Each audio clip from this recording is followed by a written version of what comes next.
Gaza पट्टी में बंधकों की रिहाई के लिए सीज फायर लागू होने के बाद तीनों इजरायली बंधकों रोमी गोनन, एमिली डामारी और डोरोन स्टीन ब्रेकर को हमास ने रिहा कर दिया है, जिसके बाद इजराइल में जश्न का माहौल है। इजरायली सेना ने रविवार को कहा कि गाजा से रिहा किए गए पहले 3 बंधकों को रेड क्रॉस को सौंप दिया गया है। Since the October 7th massacre, our mission has been clear. Bring home all the hostages held by Hamas in Gaza. Today, as part of these ongoing efforts, we welcomed home 3 hostages, 3 young women, after 471 days in Hamas captivity. वहीं Hamas की तरफ से भी इसकी पुष्टि कर दी गई है। बता दें कि इजराइल और हमास के बीच युद्ध विराम लागू होने के कुछ घंटों के बाद ये घोषणा की गई।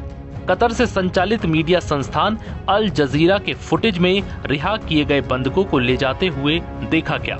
उनके चारों तरफ बड़ी भीड़ थी, जिनमें से कई लोगों ने अपने फोन पकड़ रखे थे और वीडियो बना रहे थे। वाहनों के साथ हथियार बंद लोग थे, जिन्होंने हरे रंग की हमास की हेड बैंड पहन रखी थी और वो हजारों की संख्या में पहुंची अनियंत्रित भीड़ से कारों की रक्षा करने के लिए मशक्कत कर रहे थे। इस बीच तेल अवीव में बड़ी स्क्रीन पर समाचार देखने के लिए इकट्ठे हुए हजारों लोग खुशी से झूम उठे। इस समझौते के शुरुआती 6 सप्ताह का युद्ध विराम शुरू हुआ है। इससे अन्य बंधकों की रिहाई और 15 महीने से जारी युद्ध के अंत की संभावना बढ़ गई है।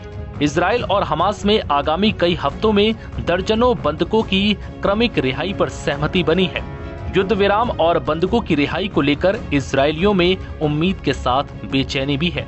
कई लोगों को डर है कि 3 चरण वाला समझौता सभी बंधकों के लौटने से पहले ही टूट भी सकता है या वो खराब स्वास्थ्य के साथ रिहा होंगे।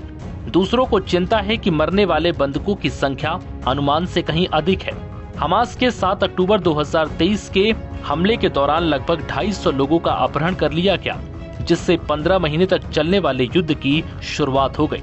कई बंधकों की रिहाई या उनके शव बरामद होने के बाद अब भी लगभग 100 बंधक गाजा में मौजूद हैं। रोमी गोनेन नाम की महिला को 7 अक्टूबर 2023 को दक्षिणी इजराइल में नोवा संगीत समारोह से अगवा किया गया था। उस सुबह गोनेन की मां मैरव और उनकी सबसे छोटी बेटी ने गोनेन से बात करते हुए लगभग 5 घंटे बिताए। गोनेन ने अपने परिवार को बताया कि कारों से भरी सड़कों पर भागना असंभव है और वो झाड़ियों में आश्रय लेंगी।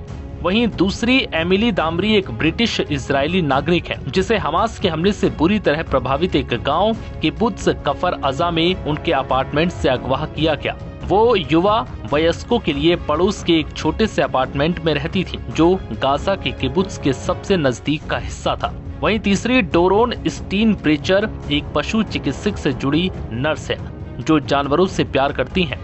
वो किबुत्ज कफर अजा में दामरी की पड़ोसी हैं। बता दें कि इजराइल का 20 वर्षीय सैनिक ओरोन शोल 20 जुलाई 2014 को इजराइल और हमास के बीच लड़ाई के दौरान मारा गया था। उसके और एक अन्य सैनिक हदर कोल्डिन के अंतिम अवशेष तब से आतंकियों के कब्जे में है। हालांकि उनके परिवारों ने उनके शवों को हासिल करने के लिए एक सार्वजनिक अभियान चलाया था, जिसके बाद से अब ये विवाद लगातार बढ़ता चला गया और अब जाकर इजराइल के 3 बंधकों को हमास ने रिहा कर दिया है।